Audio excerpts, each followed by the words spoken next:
Now the latest on the story the whole world is talking about: the passenger airline shot down today over Ukraine, and unconfirmed reports tonight that among the nearly 300 people killed, 23 were Americans.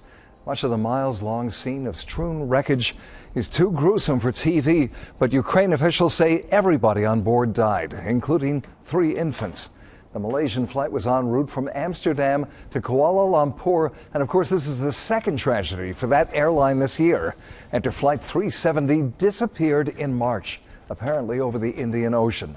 Today's surface-to-air missile hit Flight 17 over one of the most dangerous regions anywhere, and the questions tonight: who fired that missile? And why? Our Kelly May is here to explain the raging conflict in Ukraine tonight and how this is not the first plane that's been under fire there. Kelly. Well, Jack and Deb, I talked to professors of both modern Russian history and terrorism today, and they both have ideas as to who's responsible, but agree ongoing conflict between the Russian rebels and the Ukraine may be the motivation for the attack.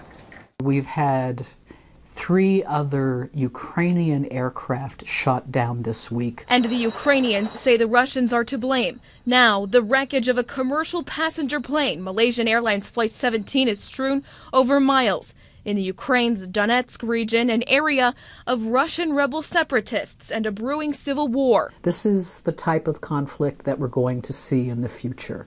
Fewer and fewer conventional wars, a lot more unconventional conflict. Dr. Donna Shalagchek doesn't believe the Russian separatists have the kind of artillery to take a jet down from 33,000 feet. It tells us that it's probably a government that does not want to accept responsibility. I would hope that at some point there's going to be some international call for an independent analysis of the black box, so that this tragedy does not become a sort of political football. At the University of Dayton, David Darrow is just back from Moscow. He hopes the missile launch attack will be a wake-up call to the international community.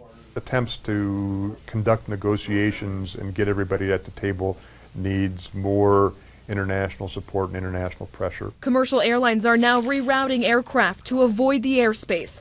U.S. officials are tracking where the missile launched from. There's really no particular reason for the Russian Federation to annex these 2 provinces.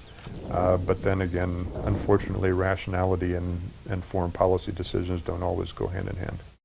Now, President Obama has reportedly urged Russian leaders to stop providing weapons to any separatists in the Ukraine. We're continuing to follow this story, and we'll have the latest for you online on our website, fox45now.com. For now, Jack and Deb, back to you.